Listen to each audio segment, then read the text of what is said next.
Ponto de Vista. Apoio Grupo Mendes.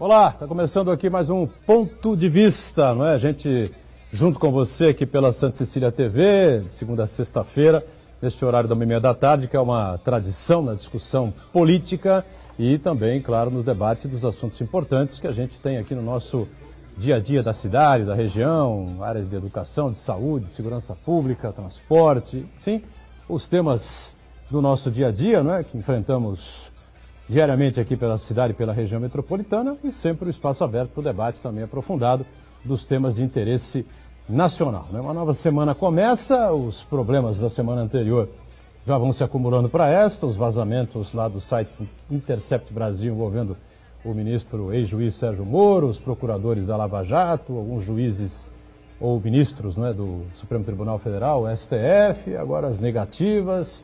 E a gente não sabe nem onde é que isso vai parar. Me parece que aquele impacto inicial já teve uma amenizada, não é? Com a participação do ministro Sérgio Moro no Senado da República na semana passada. Parece que foi até eu concordo com isso, foi uma participação positiva para ele, né?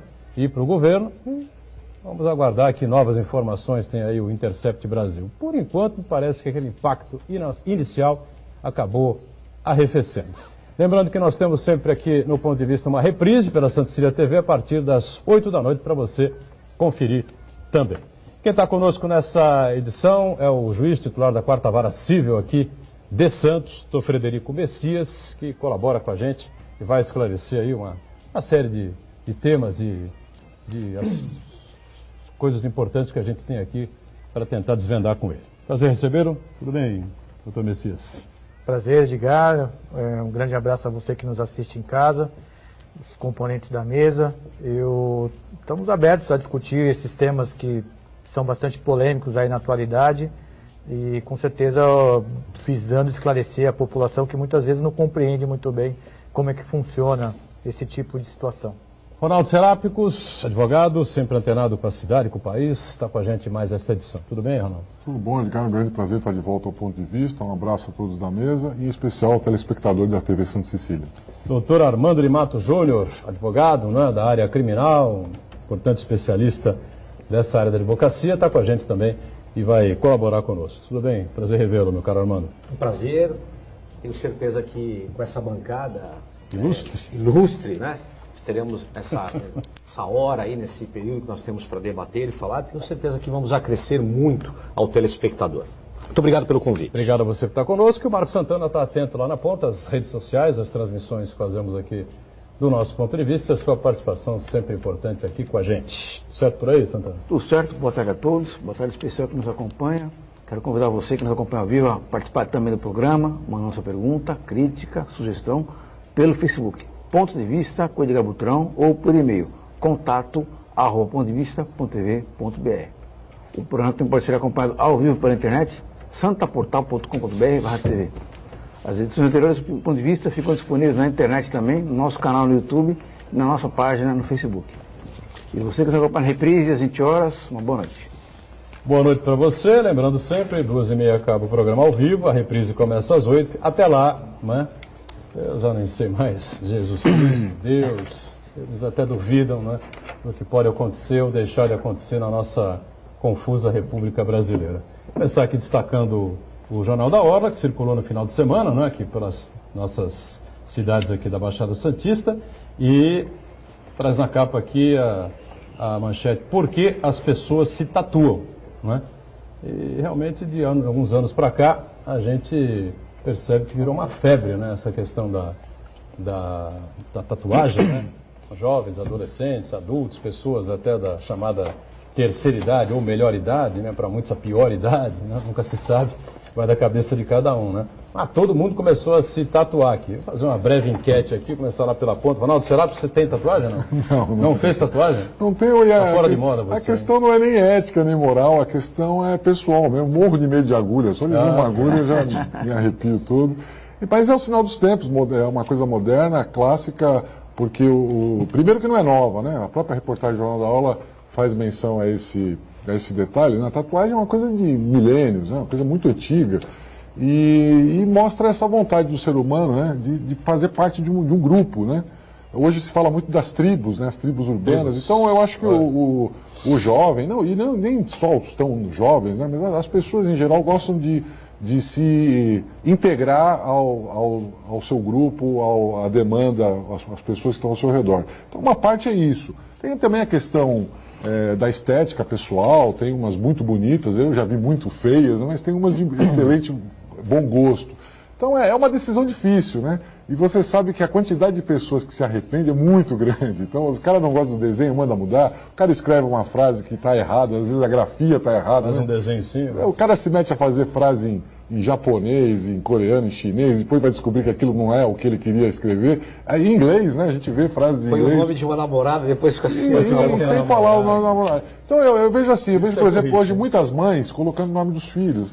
Não tem como errar, né? Uma coisa legal, bacana. Se escolher um lugar certo, no formato, num tamanho adequado, eu não vejo nenhum problema. E eu acho que isso já está superado. Nós aqui, antes do início do programa, comentamos várias situações, o Armando lembrou um caso aí do policial militar, em que não havia aceitação. Os próprios órgãos públicos viam a pessoa tatuada como uma pessoa de outro nível, de um caráter duvidoso. Então isso tudo está superado e hoje faz parte, evidentemente, da cultura popular. Frederico Messias também não tem, né? Não tenho, mas também sem nenhum tipo de preconceito, é uma questão pessoal e acho que a questão pessoal de quem escolhe, só ficando no campo jurídico também, o Supremo Tribunal Federal decidiu que os concursos públicos não podem obstar o candidato que tem tatuagem a participar e não pode constar isso nos editais, salvo se a tatuagem de alguma forma incite algum tipo de crime, violência, ódio, ou viole algum tipo de princípio fundamental, mas a regra é de que o candidato, o que era comum no passado, até o doutor Armando lembrou de um caso específico dele, hoje essa questão superada pelo Supremo Tribunal Federal. Armando de Matos não tem também. Não tenho, mas são novos tempos, a sociedade mudou, a cultura mudou, como no passado era bonito fumar também, né? Sim. Agora nós sabemos que não é bonito e muito pelo contrário, faz muito mal à saúde, mas a tatuagem... Mundo de Marlboro, né? Sim, todos eles morreram, viu? Todos os meninos propaganda morreram. Então, se nós observarmos, o mundo mudou, as pessoas são mais tolerantes e as tatuagens ficaram muito coloridas, pegam praticamente o braço todo, a perna toda, isso mudou, mas é uma questão cultural. Eu particularmente não gosto, mas cada um.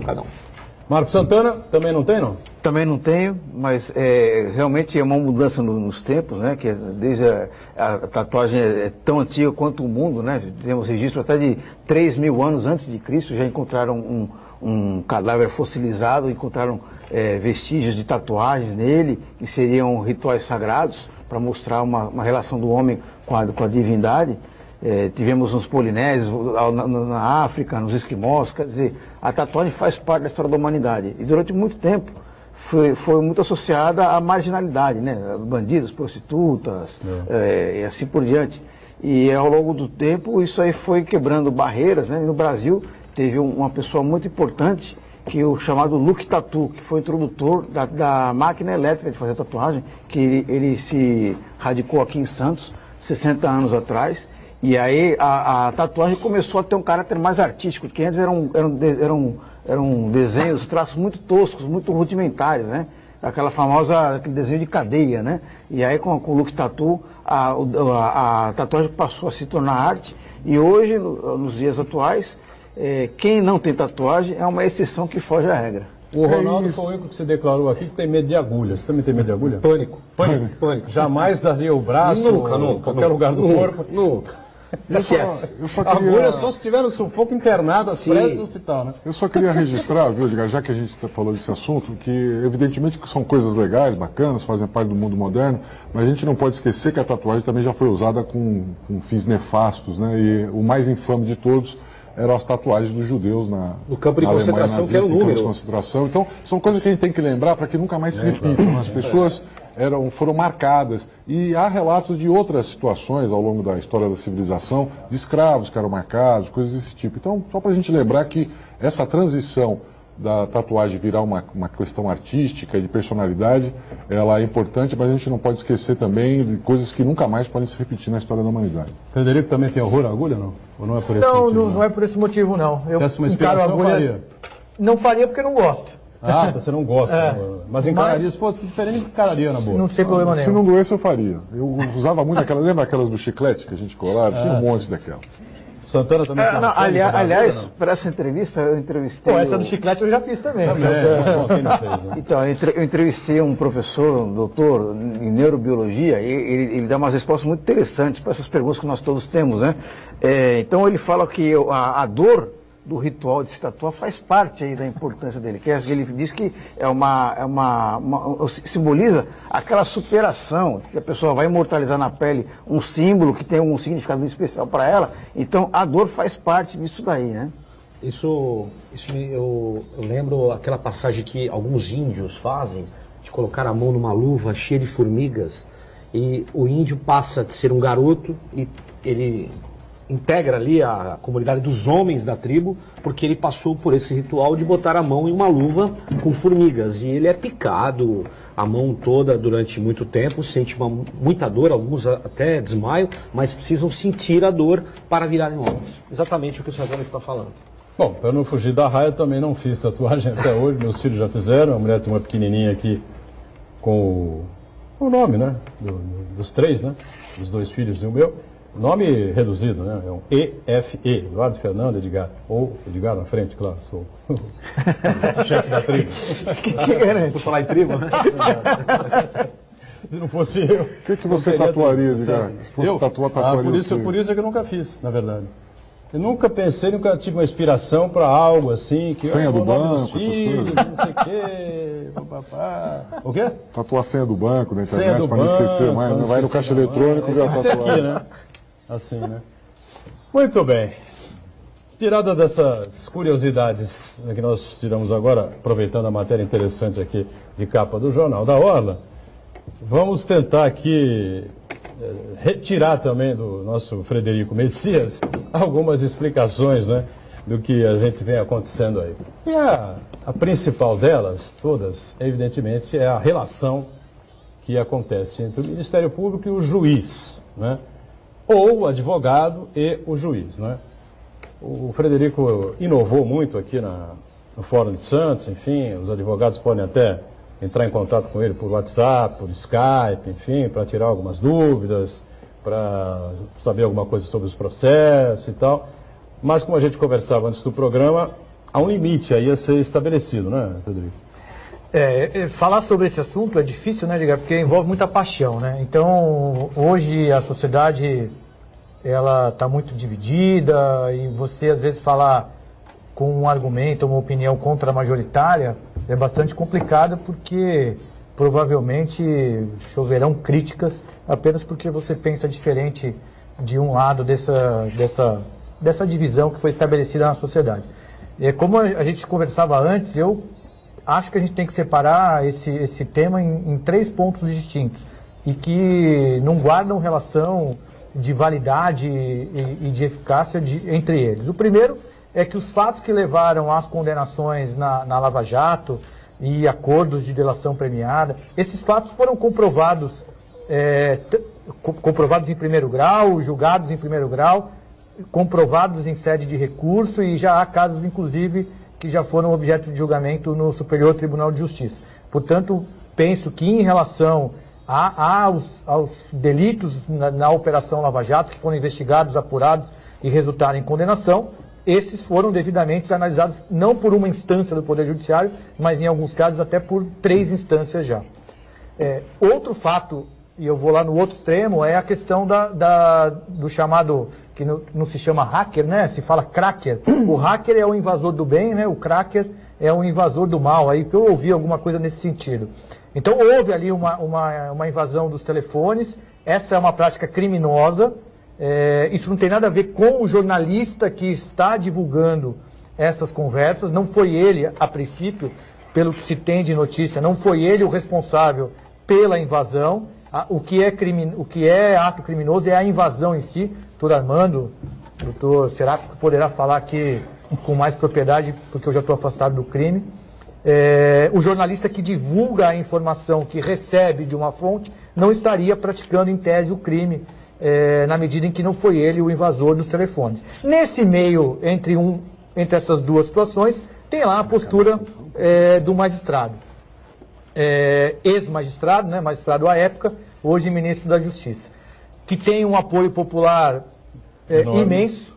É difícil, às vezes, você opinar contra a pessoa do ministro Sérgio Moro, mas o fato é que, como você bem falou, eu atendo advogados via Skype, mas não uso relações de amizades que tenho com advogados ou com membros do Ministério Público para tratar de processo. Quando trato de processo, trato via Skype, da mesma forma que se o advogado ou o promotor fossem à minha sala tratar a respeito de um processo. Essa é uma prática comum, isso é comum mesmo. Então, eu recebo promotores, recebo defensores, recebo advogados, e se os recebo na minha sala pessoalmente, também tem um canal oficial, que é o Skype, em nome da 4ª Vara Civil de Santos, em que também trato dos mesmos assuntos que trataria pessoalmente no meu gabinete. Não vejo nesta situação nenhum tipo de irregularidade. Agora, este contato próximo com uma das partes do processo, na minha visão, não é adequado. E eu não faria. Eu não vejo que, pelo que foi divulgado até agora, haja ali alguma ilegalidade nas conversas que foram divulgadas até o momento. Inclusive o ministro, como você até comentou, né, disse, se houver ilegalidade eu entrego o cargo. Eu não vi até esse momento nenhuma ilegalidade. Pode haver ali, e aí vai depender da análise subjetiva de cada um, uma infração ética, uma postura inadequada enquanto juiz em tratar diretamente com uma das partes, porque neste caso o Ministério Público ele não atua como o que nós chamamos de fiscal da lei, ele é parte porque ele é o órgão acusador, e não ter o mesmo tratamento em relação aos advogados de defesa, porque até o momento não veio nenhuma conversa tratada com os advogados de defesa. Na minha opinião, é preciso fazer essa separação em 3 partes e deixar bem claro que, na minha visão, eu não considero correta ou adequada a postura do então magistrado, eu não faria, mas aí o limite ético da atuação é próprio de cada um. O Armando está pedindo passagem aqui, só para corroborar com o que disse aqui o doutor Frederico em relação à popularidade do Sérgio Moro. Logo na sequência dessas divulgações, houve um jogo em Brasília, Flamengo e CSA, se eu não estou enganado. Copa do Brasil, né? Ou Campeonato Brasileiro. Campeonato Brasileiro, CSA vendeu o mando, né? Lamentavelmente, uma coisa esdrúxula que acontece só no Brasil. E aí foram para o jogo de Brasília, estádio não estava lotado, mas tinha muita gente no estádio, flamenguista para todo lado, enfim. E começaram a aplaudir e tal. O Bolsonaro, malandro, entrou na onda, né? Malandro no bom sentido, claro, vivo, né? Esperto político, né? 30 anos de parlamento e tal, esperto. Mas o aplauso, Armando, na verdade, era pro Moro.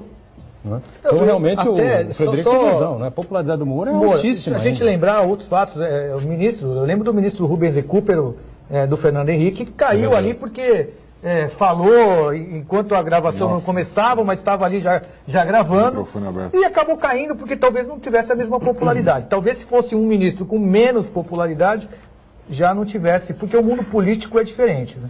Diga, Armando, perdão. São 2 coisas. Primeiro, enaltecer a conduta aqui do Dr. Messias, isso que ele faz, saiu na vanguarda, porque é o futuro, a comunicação, o processo já eletrônico, já é feito dessa forma, e esse canal aberto com o magistrado, porque é muito complicado de um advogado que está em São Vicente, em Bertioga, em São Paulo, precisar se deslocar. Aquele que está no entorno é muito fácil, atravessa ali a rua e vai falar com ele. Mas o que está longe, ele abre um canal de comunicação, é uma tendência, vai acontecer, como as audiências por videoconferência.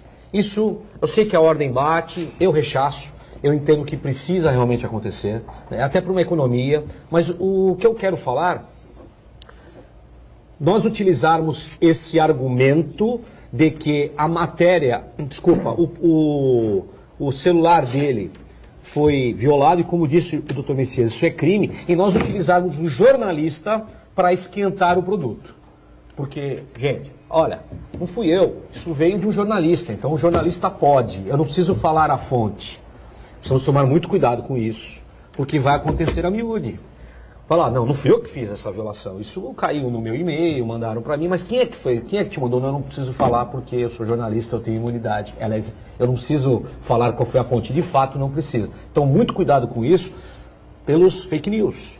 Quando nós falamos de algo que, inclusive, o próprio ministro vira e fala assim, olha, eu não vou discordar, pode ser, não vou garantir que o conteúdo seja verdadeiro, mas ele não falou não. Agora, na vida pessoal das pessoas, e alguém joga algo na internet, joga algo no Facebook, algum canal aí de comunicação, não importa, mas como é que você conseguiu? Não foi eu que consegui, veio, mas eu sou jornalista, eu posso utilizar isso. Então, precisamos ter muito cuidado, não sei se é a ideia dos colegas, inclusive jornalistas da mesa, o colega Seracos e do magistrado.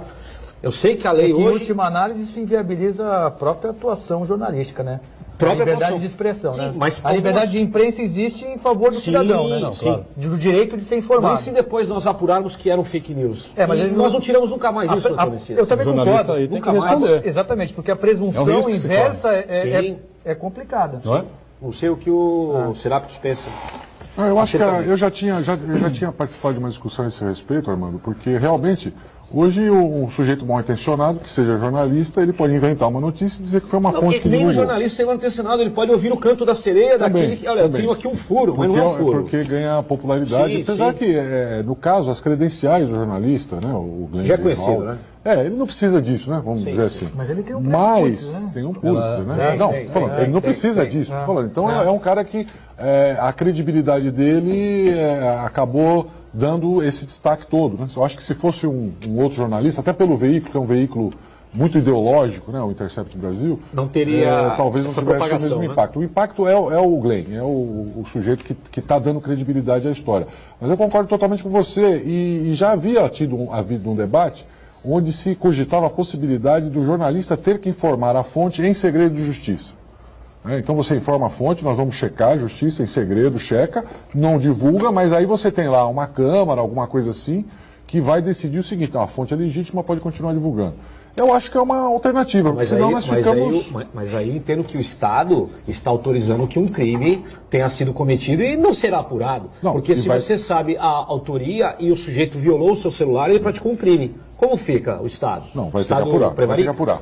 Essa tese só não se justificaria nos países totalitários. Por exemplo, se você faz isso na China, divulga uma fonte, o cara morre. Se você faz isso agora na Finlândia, na Turquia, Finlândia não, a Indonésia, nas Filipinas, hoje os caras morrem. Então é complicado, você tem que identificar qual é o regime. Como nós vivemos numa democracia, eu quero fazer uma pequena observação. Um minuto, Mário.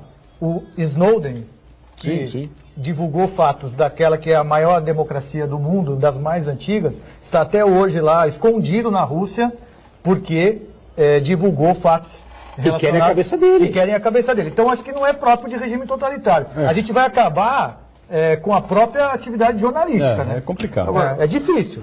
Eu queria chamar a atenção um aspecto que eu acho que vocês estão fazendo uma ligeira confusão, que é fiar apenas no vazamento da informação e garantida pelo sigilo da fonte que todo jornalista tem, se fiar apenas exclusivamente nessa informação aí para poder divulgar. Como um jornalista com credibilidade, que é o caso do Glenn Greenwald e vários outros jornalistas, a Mônica Bergman da Folha de São Paulo, que agora entrou também na questão, o Bob Woodward e o Bernstein. E o Reinaldo Azevedo também. Reinaldo Azevedo. Recebendo essas informações. Então, eles não se baseiam apenas nesse vazamento para publicar as matérias. Eles pegam, todo o vazamento é um ponto de partida numa investigação jornalística. E é isso que está acontecendo nesse caso da Vaza Jato, aconteceu no caso do Washington Post e vários outros casos aí. O jornalista pega aquela informação ali, ele começa a checar, no caso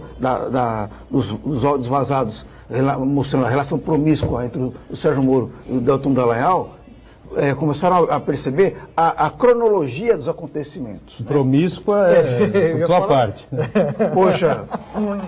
Por tua parte, por enquanto. Na minha avaliação. Nós preferimos o inadequado. Na minha avaliação é batom na cueca. Por enquanto, inadequado. Vai. Não, veja só, porque o juiz Sérgio Moro pediu para retirar, para tirar, uma procuradora avaliou que ela não estava indo bem nos interrogatórios. O que é isso daí? Senão, uma intromissão clara do poder do juiz, do poder do Ministério Público. Né? Quer dizer, todo o contexto aí indica que o juiz Sérgio Moro estava atuando como comandante das investigações, não como árbitro da partida ali, né? Então, é muito diferente no caso, por exemplo, do Intercept Brasil, por exemplo, aquele caso do Julian Assange, que ele simplesmente pegou todos os dados do governo americano e jogou tudo no ventilador ali. Expôs muitas informações confidenciais dos Estados Unidos, expôs muitas pessoas que estavam ali, até gente do Serviço Secreto americano. Teve gente que morreu. Teve gente que morreu. Exposta, né? Ele não teve nenhuma responsabilidade com aquela informação. Então, quando o jornalista pega uma informação confidencial dessa, de uma fonte anônima, ele tem que primeiro garantir, preservar essa fonte e checar a veracidade dessa informação. Muita gente reclama aí que está sendo feita a conta-gotas, né?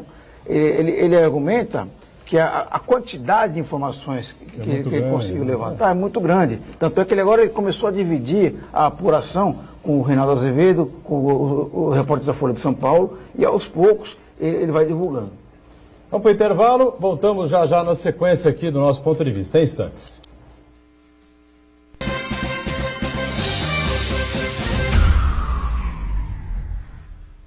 Existe um lugar em Santos onde você encontra os empreendimentos mais fascinantes da região. Um lugar amplo, aconchegante, feito para oferecer o melhor atendimento para você. Um lugar que reúne as melhores opções residenciais e comerciais nos bairros mais nobres de Santos. Um lugar que a gente nem precisava dizer, porque você já sabe. Central de Vendas Grupo Mendes, Rua Guaiaó 55, Aparecida. Venha fechar um bom negócio para abrir as portas do seu novo lugar.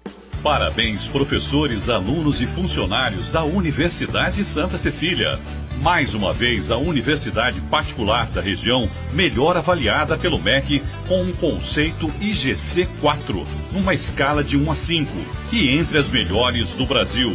Todos os cursos bem avaliados. Faça a Unisanta. www.unisanta.br.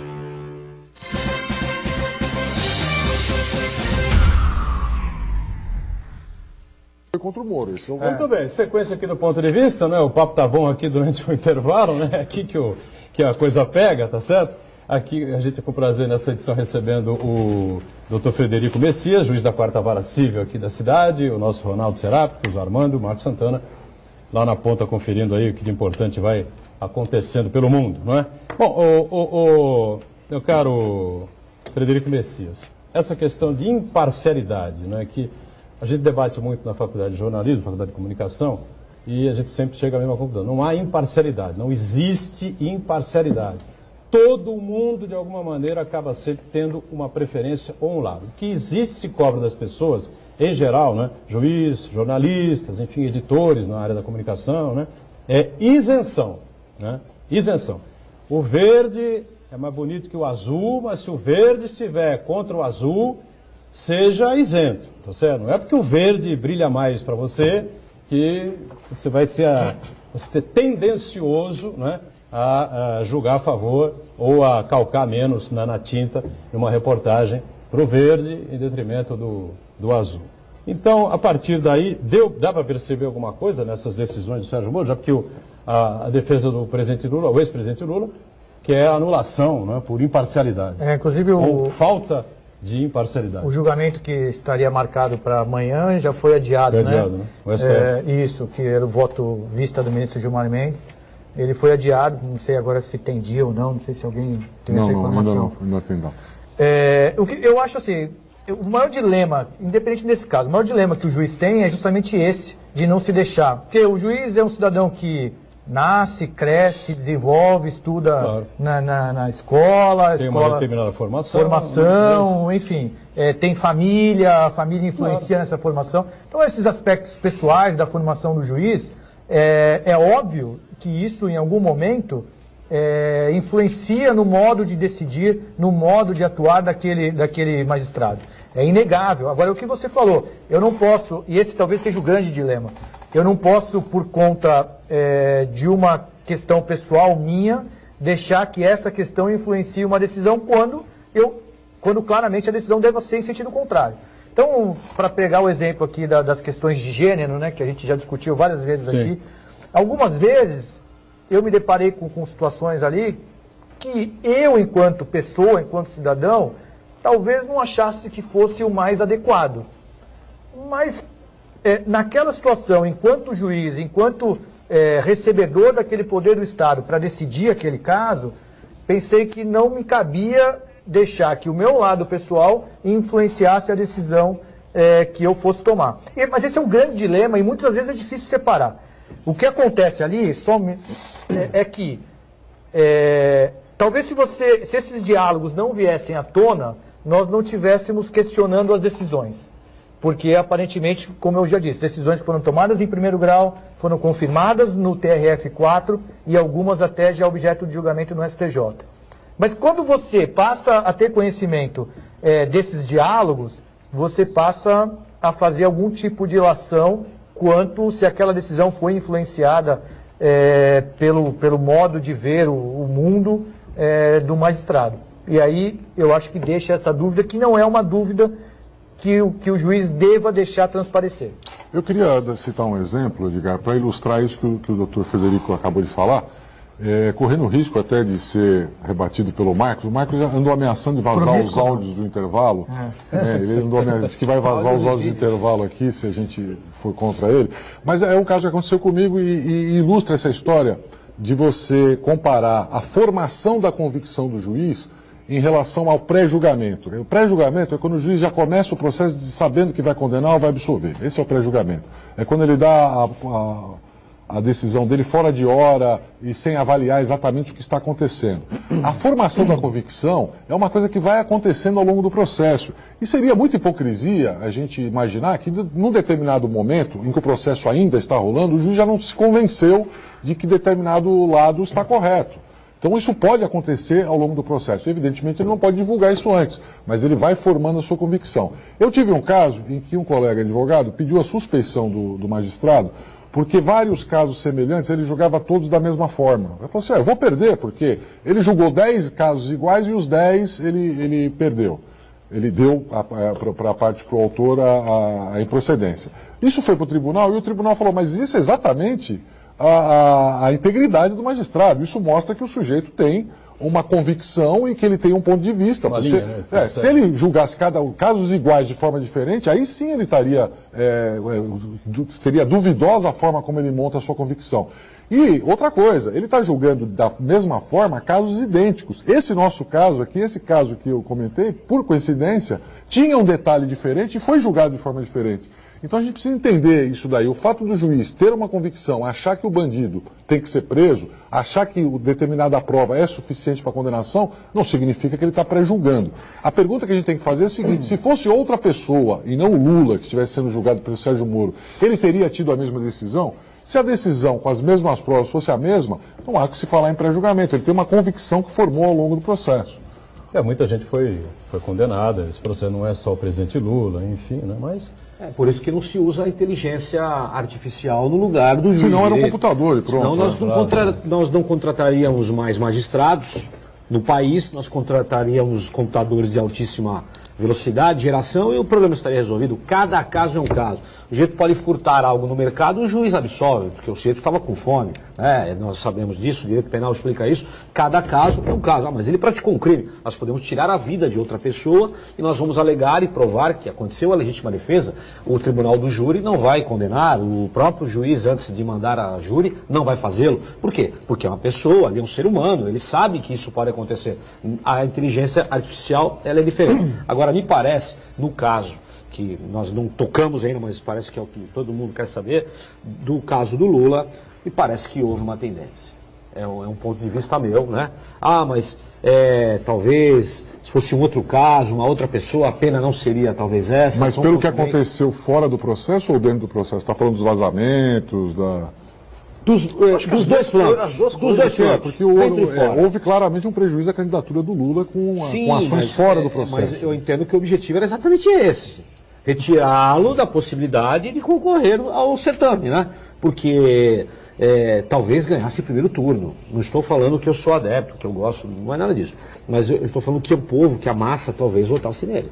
Então, agora, é algo que foi retirado dele. Tem uma coisa que é importante, que a gente tem que deixar, não pode perder, deixar sair da mente, que é essa estratégia do ex-juiz Sérgio Moro, de dizer, quem que me critica por causa dos vazamentos, pelo que eu disse, é contra a Lava Jato, que é a favor da corrupção, quer anular as ações que condenaram mais de 140 pessoas. Não, muito pelo contrário. Ele está querendo fazer uma disputa binária aí, e na verdade, ele quer isentar o avanço de sinal que ele fez ao longo desse processo do presidente Lula especificamente. Agora vamos pensar o seguinte, para quem ainda tem dúvida aí de que o juiz Sérgio Moro teve uma posição claramente nesse julgamento, por mais que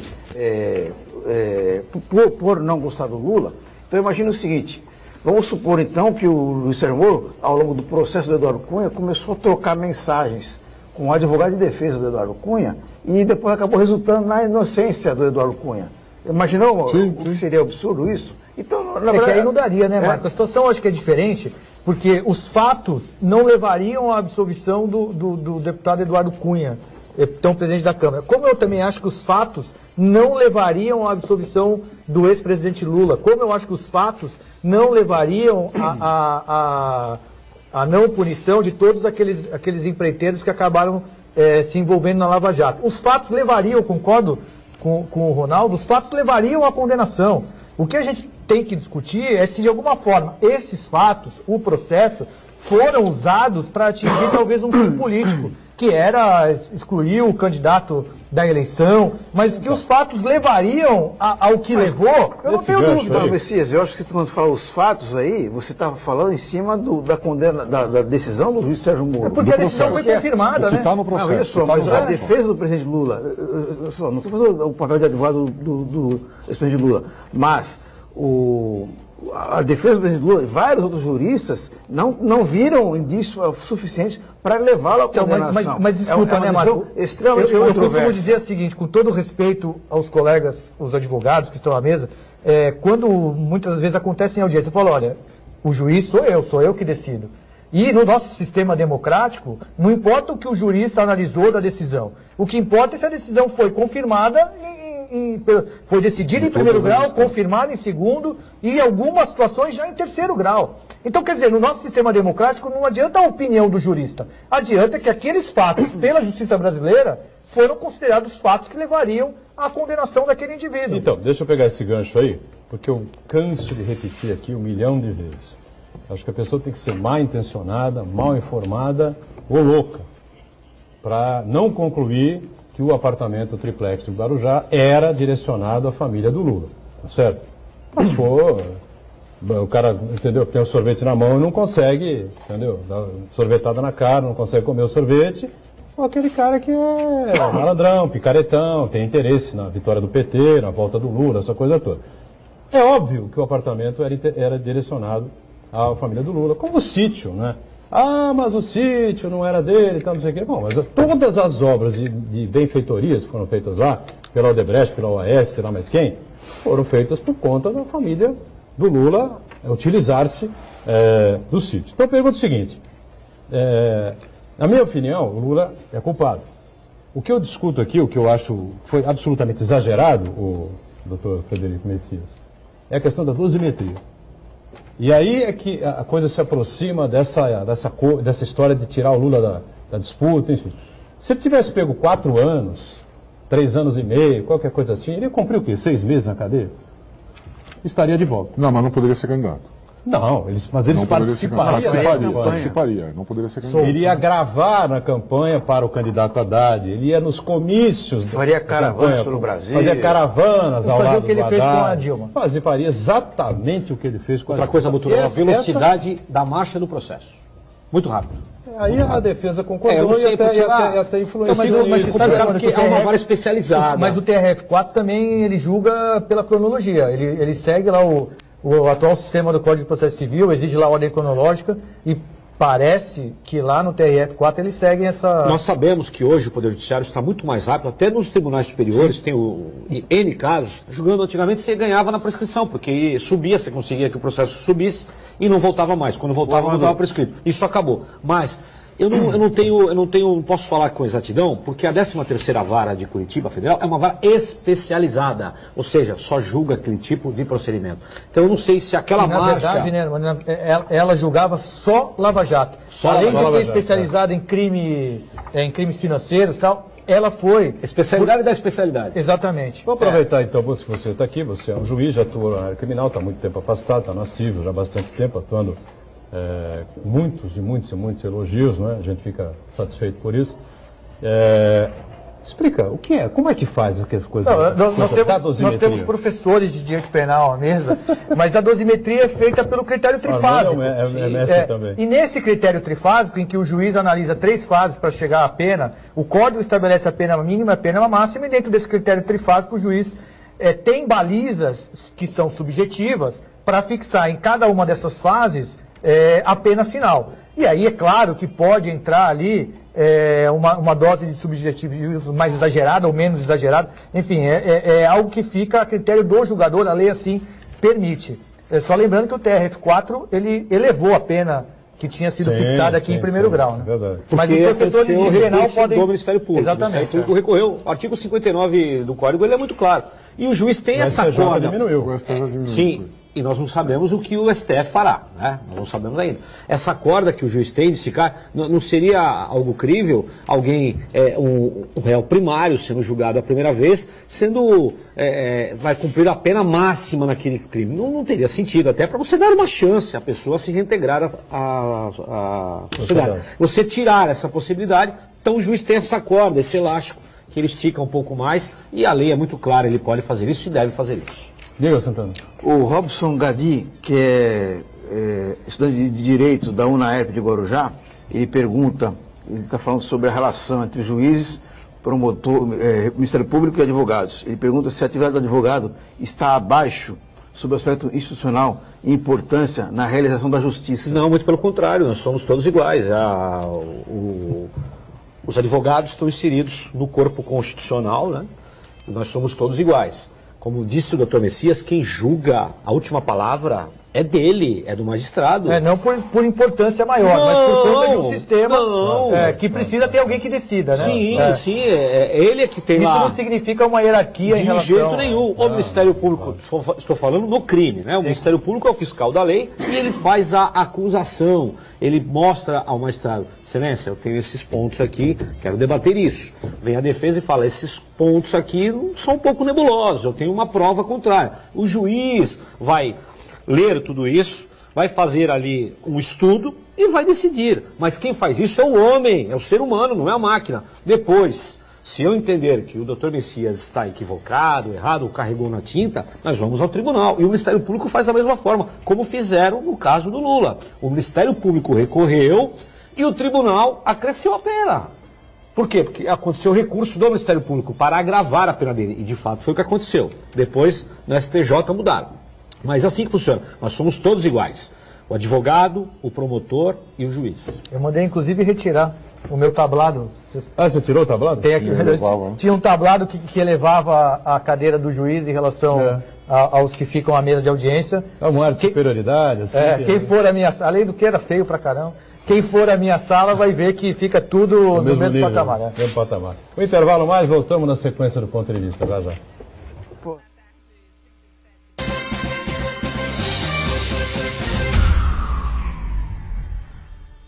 Existe um lugar em Santos onde você encontra os empreendimentos mais fascinantes da região. Um lugar amplo, aconchegante, feito para oferecer o melhor atendimento para você. Um lugar que reúne as melhores opções residenciais e comerciais nos bairros mais nobres de Santos. Um lugar que a gente nem precisava dizer, porque você já sabe. Central de Vendas Grupo Mendes, Rua Guaiaó 55, Aparecida. Venha fechar um bom negócio para abrir as portas do seu novo lugar. O novo livro Caminho para Ver Estrelas. Nós temos 2 narradores, o Lucas e uma amiga, a Ana. Fala sobre a força da amizade, a questão do tempo aparece, a gente lida com essa questão do tempo e com o multiverso, realidades paralelas, temos essa dificuldade para viver no presente, as relações do aqui e agora. Tudo tem que ser instantâneo e isso causa também uma certa ansiedade. O personagem, Lucas e a Ana, vivem numa cidade praiana e todos os jovens da cidade,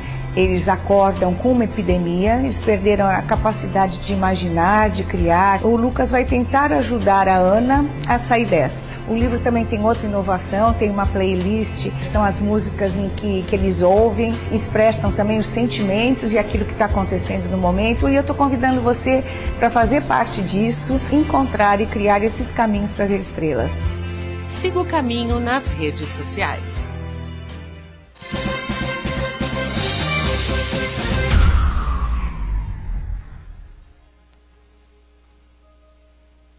Ponto de vista, né? Nós tivemos aí novas informações, ou novas revelações aí pelo site Intercept Brasil, algumas delas repassadas à Folha de São Paulo, que divulgou ontem, outras através da Mônica Bergamo, né?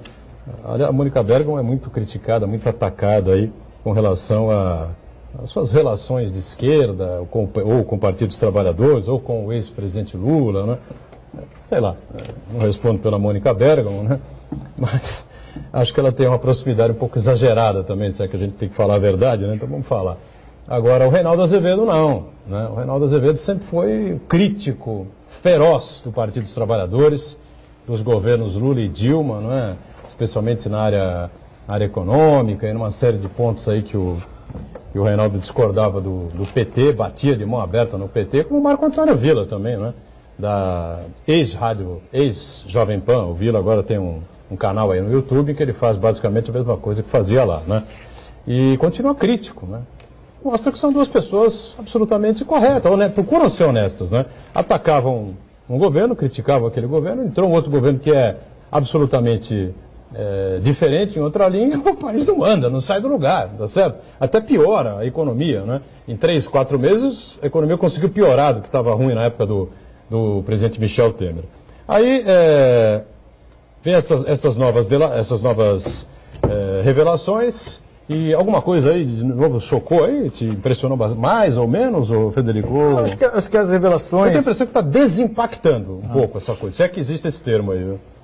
Eu assisti o jornalista, o Glenn, né, falando que há muito material e que ele nunca disse que era uma revelação bombástica. Na verdade, ele desmentiu que em algum momento tivesse dito que tinha algo bombástico e tem mais coisa para revelar. Mas acho que acredito, Edgar, pela postura do ministro Sérgio Moro na sabatina lá do Senado, aquilo lá, na verdade é um convite. CCJ. É um convite daquele. Na verdade não é um convite, porque ele espontaneamente foi. Vai na Câmara também. Exatamente. Na Câmara aí sim convidado, né? Eu acho que ele tem certeza de que não vem nada além do que está sendo divulgado. Não vem nenhuma conduta ali que possa ser claramente taxada de uma ilegalidade ou de algo fora do que a lei prevê, porque senão não faria enfim, não colocaria o cargo à disposição de algum conteúdo que viesse mais à frente. Acho que o que vem é mais ou menos nessa linha e como você falou, é tudo mais ou menos dentro daquela questão do limite ético da atuação do magistrado. Você teve um senador lá que cismou com a Media Training, você viu? Media Training, né? Essa Media Training que o senhor fez aí, quem pagou essa Media Training pro senhor, quanto o senhor gastou na Media Training? Ele falou, onde é que o senhor foi buscar que eu fiz Media Training? Né? Eu não fiz Media Training, eu nunca fiz Media Training na vida. Foi mal o senador fake ali, news, não? Fake news. Fake news, não? Fake news. Olha, Edgar, eu concordo com você que houve aí uma situação de desimpactar, né, a notícia. E muito pelo desempenho do ministro Moro lá na sabatina do Senado, na comissão do Senado. Mas eu vejo assim, o formador de opinião, e eu incluo a nossa mesa aqui, alguns pelo menos, a gente queria perdoar o Sérgio Moro. Todo mundo concorda que a atuação dele foi inadequada. Eu acho que não tem ninguém defendendo, não, tem que fazer isso mesmo, tinha que conversar com os caras, tinha que prender o Lula. Pode ser que tenha algumas pessoas por aí que pensem dessa forma. Mas as pessoas ponderadas, inteligentes, que que querem o melhor para o Brasil sabem que o que ele fez não foi absolutamente correto. Mas nós estamos procurando um jeito aí de, olha, arrumar uma desculpa, olha, fez porque não tem nada errado, não tem nada legal. Então, quando você vê um posicionamento mais firme, como aconteceu no Senado, há uma tendência de você diminuir esse impacto.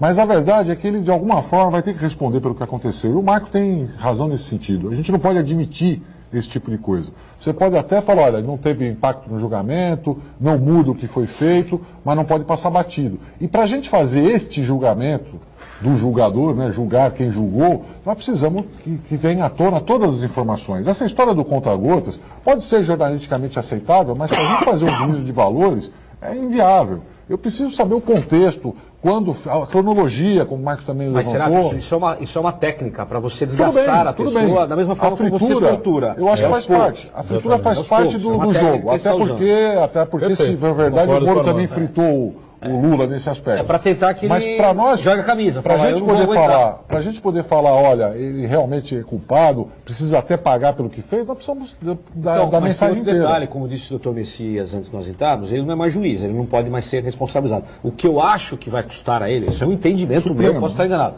é a vaga do Supremo Tribunal Federal.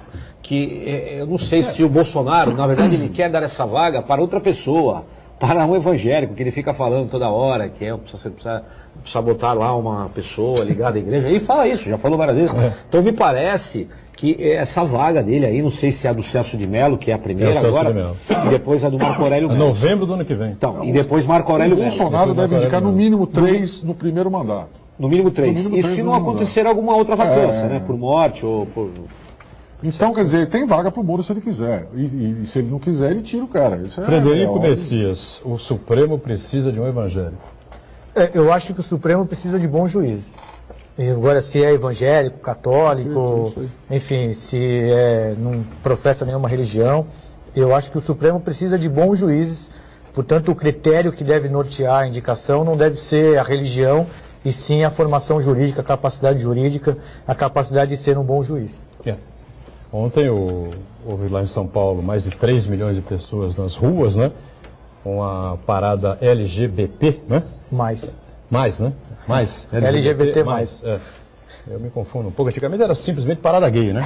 A parada gay e tal, 500 mil pessoas, 800 mil pessoas, 1,5 milhão. Hoje bateu 3 milhões de pessoas e até o prefeito Bruno Covas deu uma cutucada lá no calo lá do presidente da República, enfim, né, pelas posições que ele tem, pelas posturas que ele assume e tal. E uma dessas posturas aí que ele assume em relação a que o Supremo precisa ter lá um evangélico, né, compondo os 11 magistrados, os 11 ministros, é exatamente essa relação conflituosa que ele tem com os homoafetivos ou homossexuais, ou, enfim, ele já teve várias posturas, né, poderiam ser até criminalizadas, né? Eu acho, né? Se fosse agora, dia, né? Inclusive, o Supremo, os advogados, novamente, aqui que atuam na área criminal, provavelmente não vão concordar, né?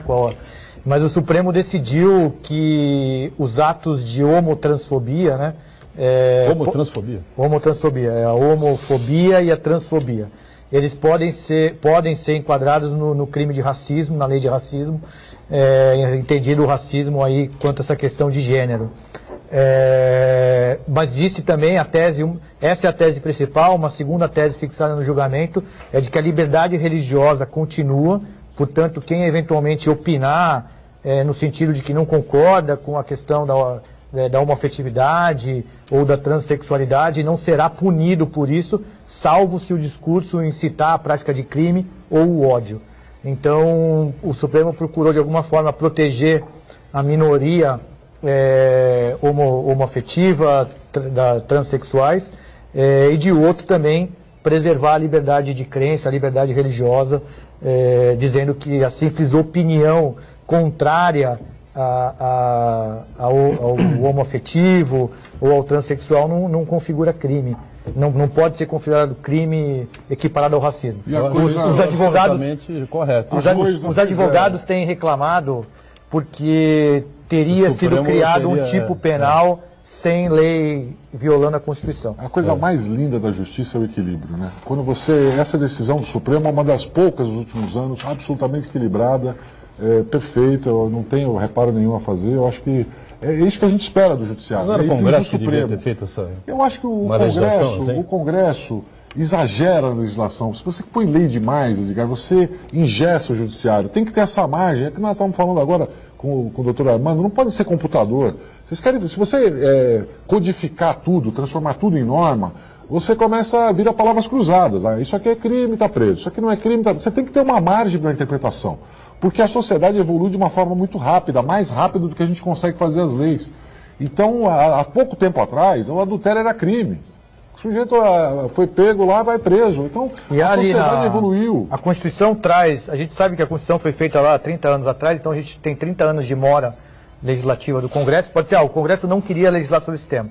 A questão é que o legislador constituinte impôs a criminalização desses delitos contra essas chamadas minorias. E o Congresso, então, muitas das vezes a gente sabe que a Constituição, como não haveria o consenso para aprovar determinada matéria, ela veio com aquela cláusula nos termos da lei, conforme dispuser a lei. Essa foi uma prática da Constituição de 88.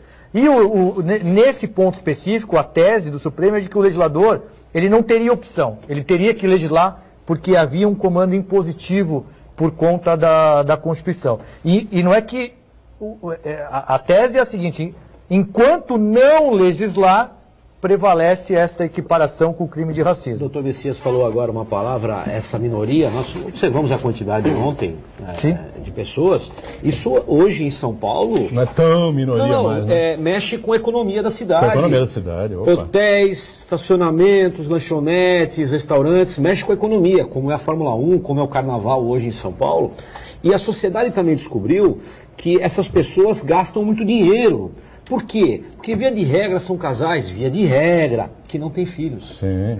Então, não tendo filhos, logo não paga a faculdade, não paga o plano de saúde, sobra mais dinheiro para o casal homossexual. Então, são pessoas que têm um poder aquisitivo acima da média do heterossexual. Você está cheio aí de passeios, de viagens, cruzeiros marítimos. Aliás, as empresas de cruzeiro marítimo...